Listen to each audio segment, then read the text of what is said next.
All right. So, U.S. lawmakers question iPhone app developers in privacy inquiry. Yeah, that's a weird little one. So the other weird one is there's people you know, I don't like Apple, but I think this is ridiculous that people are already saying Apple's gonna go broke on these new parts. I'm like, oh. No, I guess my question is, why is this so? We've been doing that for years on desktops, and it just seems like because mobile seems to be, I guess, for every Tom, Dick, and Harry out there, that it's now a concern. I mean, that we've been collecting and storing user data for a long time. As a matter of fact, application service providers had to deal with that. No, I know what it is. Mobile, for those of you who are wondering, we're talking about the lawmaker snapdown. And they're doing the same thing, the EU's doing the same thing on Google. And I think what it comes down to is right now, mobile is virgin. It's new. And you remember how loosey-goosey security was back in the early 90s when we first started networking things? Mm-hmm. And, you know, you were like, oh my God, look what I can do with your thing. Right now, that's how mobile is. So we have the combination of the paranoia we developed over a decade plus on the desktop carrying over into an arena that is just starting out, doesn't have any of these third-party, you know, the firewalls, the privacy stuff. Why, it's there on some platforms. It's there more on Android than iOS because you're allowed to actually put these things on Android. Wow. But those tools are not developed enough, so you're really at the mercy of what the platform does by default with no real way around it. And we're not completely ignorant. Even the most ignorant of us who have no idea what we're agreeing to are a little afraid and paranoid of this. And that's the primary reason. It's an issue, even though it really shouldn't be. I don't think Google or Apple should be being bought on this. I think we should accept that these are computing devices and they need the same security, privacy, so on tools your desktop computer has. Because they have all the same information, if not a hell of a lot more. I think it's a bit of a double standard. Yeah. I think it's a combination of it's a political year, and it's a good way to get political gain. It's a good way to get political gain. I protected you from the big bad yada yada. Now give me my seat back. Yeah. I guarantee you it has more to do with that than anything else. Because if you notice, this has like gone into full swing since about October, November last year. You know, as Congress is having all these hearings on Google, they're investigating Apple. It's just like the moment something comes into the news or blog spotlight, suddenly a politician is involved with it. Or a legislator going, oh yes, I too am doing my part to protect you, the little peons, from something I know nothing about. But I know it's in the blog. And they almost always take the position that was in the blog the week before. It's funny. You want to know what a politician's going to say? Read the internet the week before. At least that's Roger, iPhone is near inevitable. I don't know about that. You know, if it was any company other than Apple, I'd say they have to, but it's Apple. But it is post-Steve Jobs Apple. And yeah, that was an interesting article that you have. Man, you know what? Before you got to. You know what? Here, let me resend you that file too. So no, I need to go over some of it now because we lost that as well. The show notes, which the people who had put in comments. So Maple Meadows was one of them, and he was commenting on the tablets thing. 3 million iPads sold. Unlike other companies which just promote shit, and close parentheses, over this weekend sort of puts my argument to shame. So, like I said on Tuesday, but we lost the audio, the parentheses statement gives away a bit of his bias. I mean, that's a very unique argument to a certain segment of Apple pundits and users that say that unlike other companies which just promote shit versus soul. Well, let me put it this way. What you're defending is what the mob buys. There was a long period of time where the Apple consumer was not the mob, but yet it was still better than normal. And just because the mob buys something doesn't make it the best, nor does it make it the thing that we should have, right? I have question about saying some of the Apple stuff today is... Look, there was a long time that Apple was not the majority, but yet it was argued, oh, we should have this over Windows, this and that, right? The same thing went back when the iPhone first came out and Android started coming out afterwards, and how Android would never take the market share. But once it did, all of a sudden the arguments change, and oh, well, it's just now about profit share, and it's a silly thing to defend, because you will not always be the mob. A product will not always maintain mob status, and therefore mob numbers, I always shy away from them, no matter the product. I am always an argument of technology where it should be. No matter if it's sold one or sold millions. If it happens to be what I feel technology should be doing, then I will say so. But I will never take the stance of saying, well, see, it sold 10 million, so I must be right. The next thing of it. Well, but what you're getting into there is exactly why what we're both complaining about. The industry is just kind of going, okay, screw quality, here's fluff. Yeah, because it doesn't necessarily mean it will last. No, I don't think it'll last, but that's one of the reasons, like you're saying, CEOs are getting fired. They're like, we don't give a shit about making a good product. We give a shit about maximizing fluff, because fluff is what the user says they want to buy right now. I think that's bullshit. I think if you provide the user with something that lets them actually be productive and do a hell of a lot more at a price that's reasonable, they will. That gives them fluff too. They'll go, oh, $400 and I can do fluff. $200 to $400 and I can do fluff and get paid to do other stuff. Okay, I'm gonna take this one. The user's not stupid, you know. And the other benefit with this one is they can usually write it off on their taxes, so they get to stick it to Uncle Sam. Alright, M4KK393 asks me if I had to choose one or the other, OS 10 or Win 8. On Tuesday said, well, OS 10. But there is a caveat to things. Windows is predominantly what I work with, in that most of my clients use Microsoft products. I honestly think... If it's personal, it's usually OS 10. So I hope that answers it. I mean, that's the shortest version I can give. I live in both. Here's where I honestly see you going. If anyone ever offers a good commercial offering for Linux or BSD where they're like another Apple, but they don't lock down like Apple, where they license it like Windows, where anybody else can use it, so you can build your custom system and be on the same platform as your commercial distributed system, I honestly see you going that way. Because that's like the missing piece over in that third-party camp, that it doesn't have an OEM behind it. I don't see how that can stay that way indefinitely. But it is the missing piece. Somebody's got to balls up and go, I'm going to sell BSD systems, I'm going to sell Linux systems, and I'm not going to proprietize the hell out of it. You can still download our OS and put it on something else. The support is just different. Right.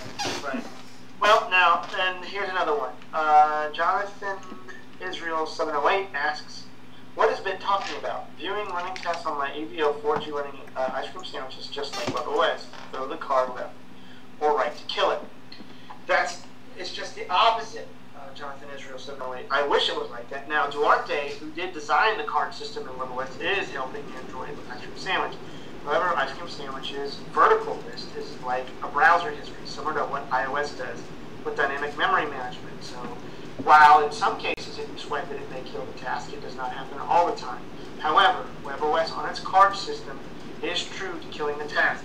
Similar to QNX on VBX10, if I'm in this app, then I swipe up, which, see, it kind of went smaller, and I swipe it all the way out like a card system. it's a killed task. I have a question on you, because you're bringing that up. Since Windows 8 has a feature like that we found out the other day when we were going through Windows 8. It kills it on Windows 8. It does fully kill it. There's no applications that like it sends it to, because there's a lot of applications in Windows that when you click the X, you don't actually close the application. You send it to the taskbar. Have you tried it on one of those applications where does it and like checked the running processes?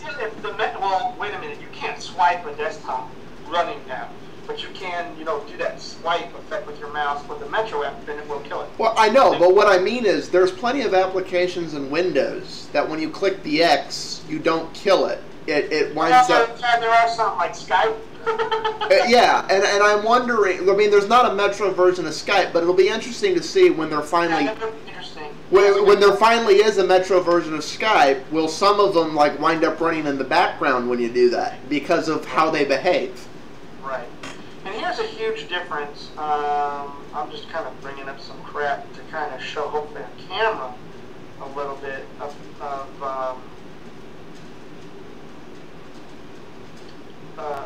how WebOS is different, and also why BlackBerry's QNX system in WebOS are my favorite mobile systems. Unlike Android, see, these are card systems. They are the master footprint for anything that really runs. The same thing happens on BBX10. Ice Cream Sandwich just gives you a nice visual where you can swipe something away from the browser, like history of applications most recently used. The card is the master say-so, and if you, I can't see. If you swipe it, it's a kill task. That's it. That is done. The card is gone. It no longer has anything to run it on. Well, I have to ask you a question since you put it that way. Now, there are exceptions with some background tasks that No, and I have to ask you a question on that. Because the cards are self-contained like that, does it have like back where we're using sort of necessarily needs? They were the first mobile operating system to show, I believe, 51 applications running simultaneously on their cards. That couldn't have been on that little device they launched to start with, because that thing did not have enough memory. Not all super powerful, but they had. I remember. No, it was. Well, okay. Open. Like Upteen, I can probably open 2 million text editors on here. It doesn't mean I can run 2 million apps. Android did not have the concurrency of WebOS when they were demonstrating that. Okay. Still didn't have it. That was the primary reason why I went to WebOS. It's not like I just go and say, oh, I just want to be a WebOS fanboy. I literally used things and studied the architectures of the operating systems to try to choose which one I would want to go through. Now, I will say I went into iOS blindly. And I owned a couple iPhones and gave it an experience. Yeah, I'm going to say, you're saying that, but you're admitting that at one point you were an iOS fanboy. I'm like, let's think about that. I was really the only damn kid on the block that was what we could call pretty much a baked cake out of the oven. You know what?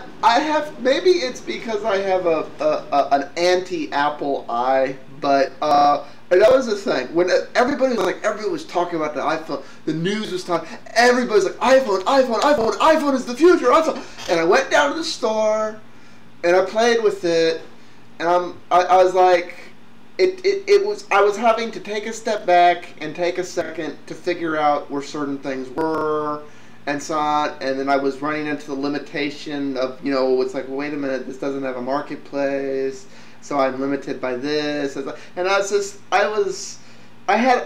just from going there and playing with it for 30 minutes, and then the person immediately came over and was like, and how can we sign you up for your iPhone today? And I'm like, honestly, I'm no longer interested. See, in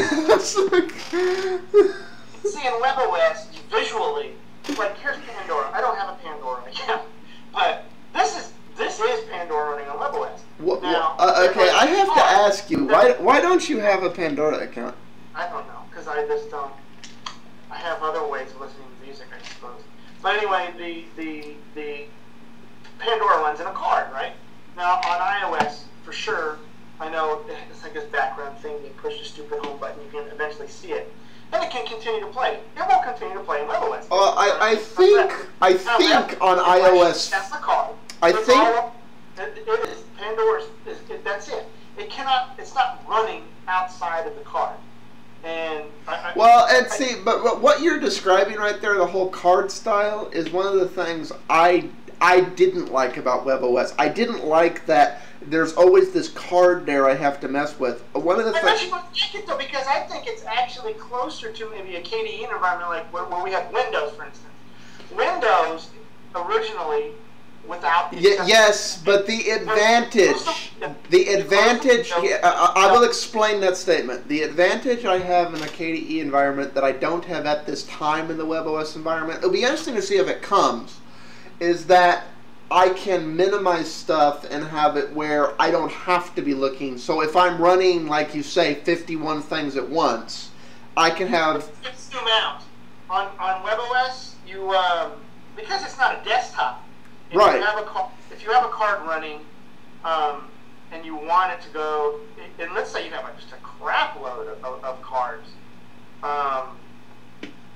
you would essentially, let me get it to do it. But as far as I know, in WebOS, you don't have a way to like put them in groups. Yes, you can. You can?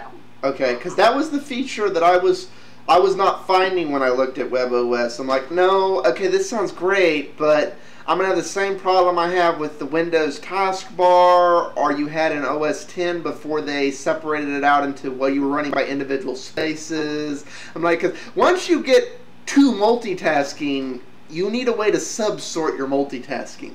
You just... otherwise, you can't find what you're looking for, and then you... See?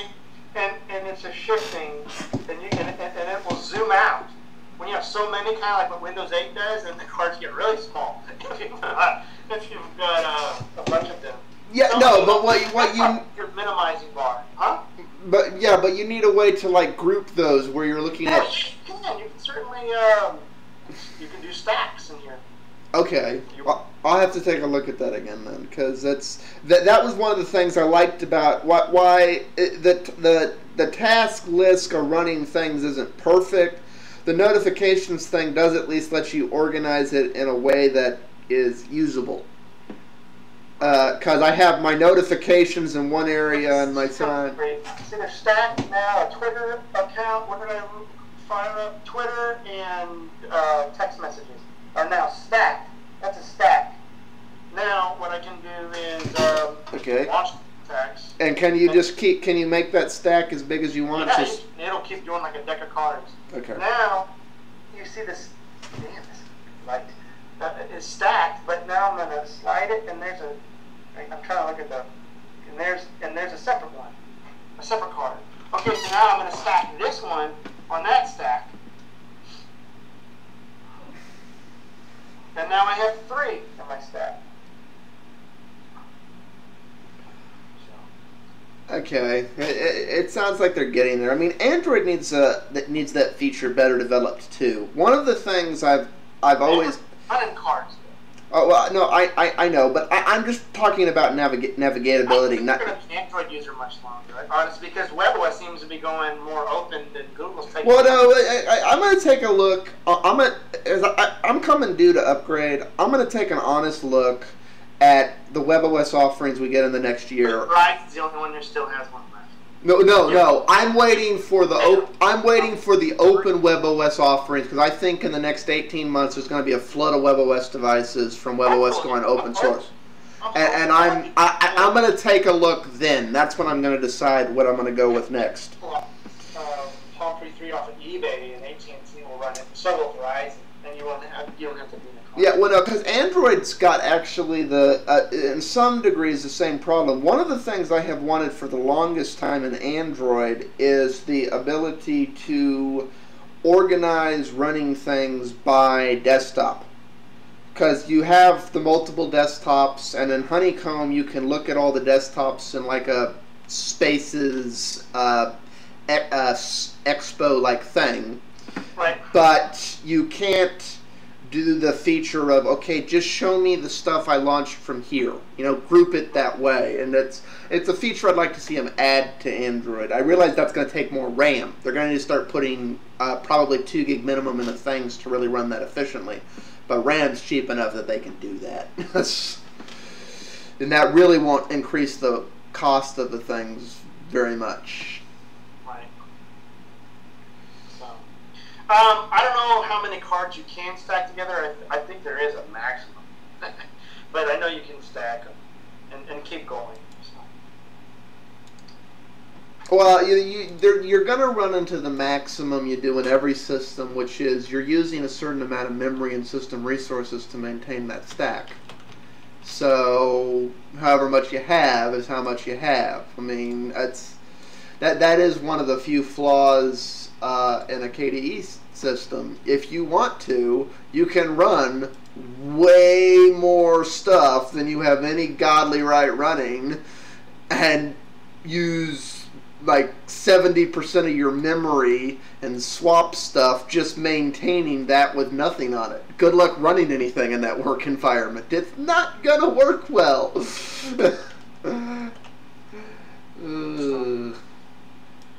Anyway. Okay, let's see. Oh God, we gotta go back to show notes. How did we get off on that? You started going off on the comments from the other day. Oh, that's how we did. That's right. Did I? Yeah, cover all I know we wanted. One last comment, which was something I just laughed at and I thought was funny and we didn't realize it. Digital Gambler quoted me saying, where I was telling Rusty, I said, Google it or fucking Bing it. So that is pretty classic, Digital Gambler. I give you that. You heard me say that. I thought that was pretty. I started laughing when I saw that. Well, and it's so much less condescending than that little page you go to where it creates a video of you Googling it for them and sending it to them going, how hard is that, asshole? So I thought that was cool. At least you didn't do that to me, Yeah. Okay, where did we leave off? Well, choke on these expensive items. Yeah, that was what I was saying earlier. People are, the I hate Apple people, and I'm one of the I hate Apple people, but come on, guys, there's plenty of valid things to poke at Apple for. You don't have to just make mountains out of molehills.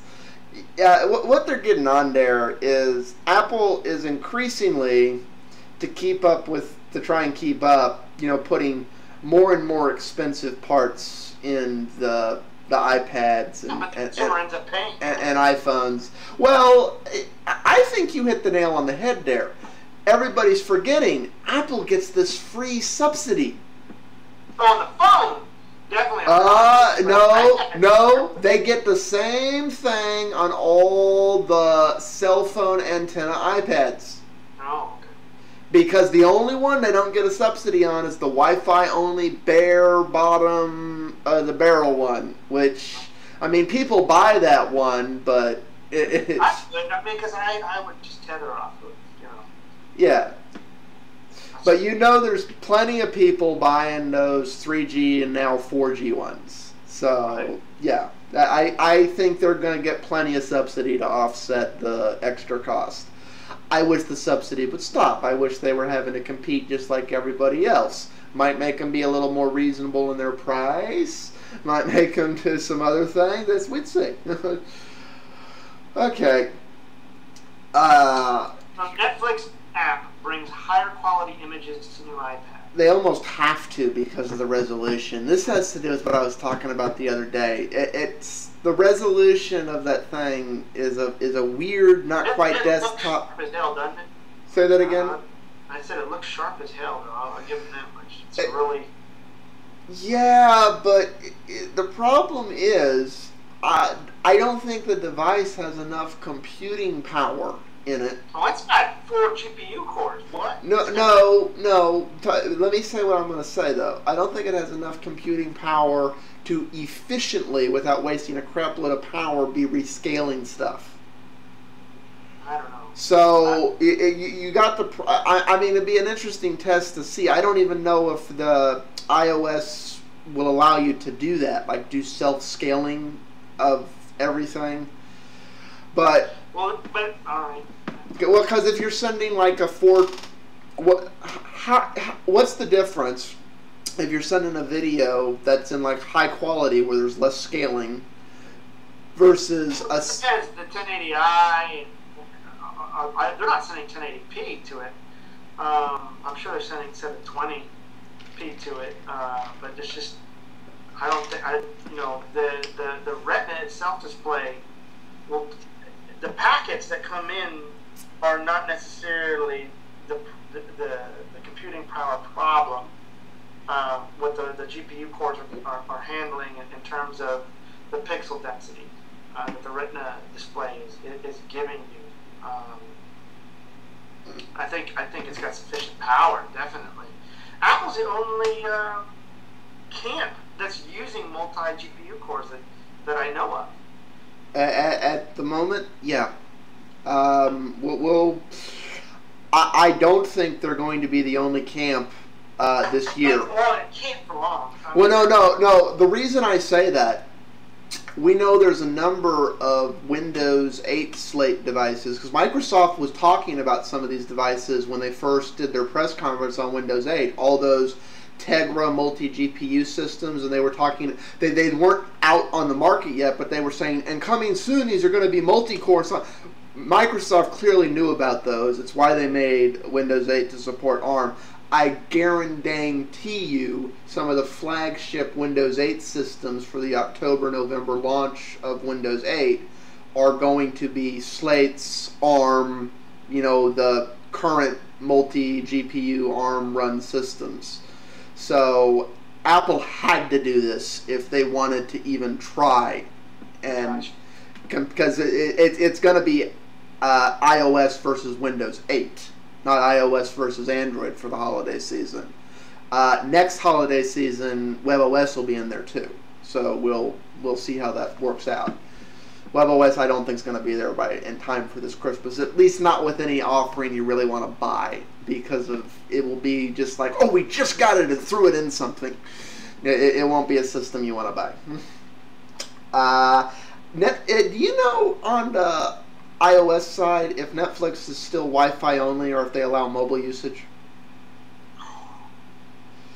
Because I'm thinking with the higher quality, what's that going to do to your bandwidth? What's that going to do to your bandwidth usage? I think it's Wi-Fi only. Yeah. Because it's you got that balancing effect on mobile right now with the bandwidth caps. Yeah, I read a story where a guy went through 2 gigs of data on Verizon in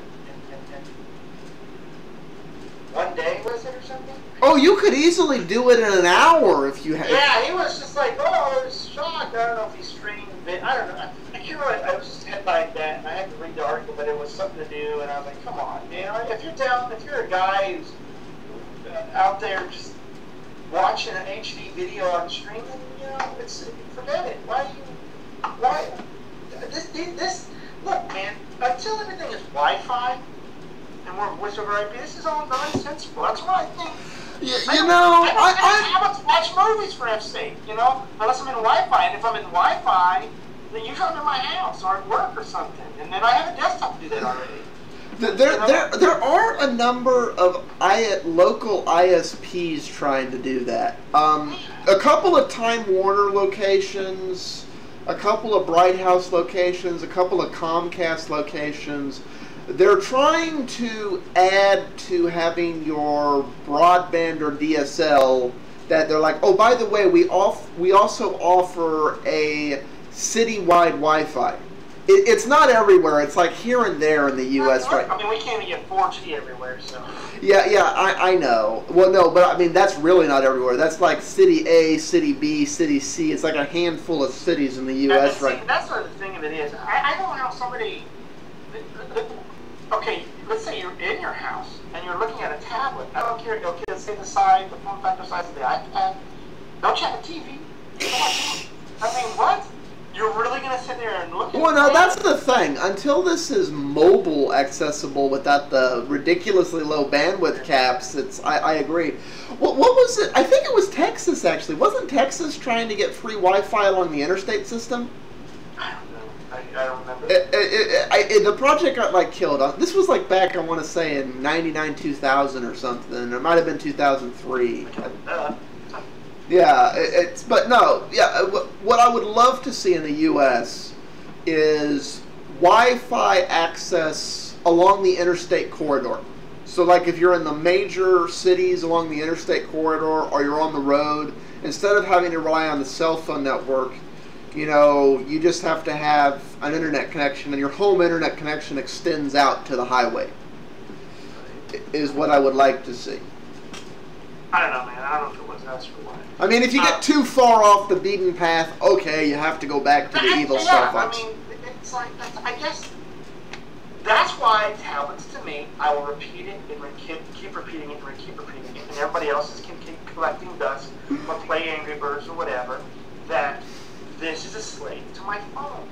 Because I understand logistically my phone predominantly runs on mobile networking type structure and architecture. This runs on mobile type architecture. Why would I watch a movie on this in a Wi-Fi environment? Usually when I am at my home, I can watch it. Now maybe I'm at Starbucks. Okay, so you go to Starbucks to really watch a movie? Are you really going to sit at Starbucks with a cup of coffee watching a 2-hour movie? I mean, shit like that doesn't even make any sense to me. You obviously haven't been in a Starbucks lately. It's filled with people doing everything in creation to avoid doing anything of value. That's like that. Don't you have homes? I mean, no, they don't have homes. They're there to escape their home. I mean, it's like you're going to maximize your data captures. I mean, you've got your cup of coffee. You're looking at it. I mean, what? This will always be a slave device to my phone. Until it gets the computing power of the desktop. No limitations like the desktop. And I don't have to worry about, oh my goodness, I've hit my 2 gig barrier or whatever the hell crap it is. The only thing I should be worrying about is maybe how fast I can get downloads and uploads like I do on my desktops. And that's it. Until then, this will always be a slave device. Always. Okay, Captain Negativity. Negativity. Don't get bringing Star Trek crap. That's what it is right now. And I gave you I said until then, which means you've given up. I still have hope. No, I said until then. But right now, you know, I don't know how long it's going to take to get there. I just find it silly. So, you know, sorry, Charlie. All right. All right. So look how mobile analyzes cost to lost phones. Okay, that article's pretty cool. Yes, lost phones account for a huge amount of money, and they were separating the hardware lost is actually only this amount of money, and the rest of the loss is people's data. And so this company is offering a way to restore your data. Well, my Palm and BlackBerry already come with that. So if they're lost and I get another one, my profile and everything else comes back up on it, except for maybe what's on my SIM card. Yeah, so I don't know. I mean, of course, backed up on my desktop, so I don't know. Yeah, but not everybody has their SIM cards backed up. I don't know. I have mixed feelings about the phone insurance, though, because if really you're better off to go through, you're better off, honestly, on the phone insurance, not to buy the one the mobile carrier sells you, but to go instead through that out. Well, there's a couple of outside third-party companies that Square one, right? Square somewhere? Yeah, where basically it's not like the phone one. It's full replacement, accidental destruction, everything else for about the same price, and it's in no way, shape, or form tied to any carrier or contract or anything else. I'm like, drop her iPad accidentally. Yeah, if you want that blew up in more pieces than you can freaking count, and the Square warranty, I don't know what the hell, what Square something or other, replaced it. Yeah, no, that's the thing. I don't recommend getting the one that AT&T or Verizon or T-Mobile sells you. I recommend going, thanks, but there's a much better way to get that. Actually, I don't think it's the same price. I think you actually wind up spending like $5 more, maybe 10, but it's worth it if you use it even once. It's for all the reasons we're talking about, because it's your number one question to the Fuse little cell phone salesperson. Does that cover accidental destruction? And I go, I don't know. She got it. Replaced. Yeah. Whatever. All right. So this says most 2011 cyber attacks were avoidable. Actually, let me put a break in here real quick. Maybe you should test the audio too.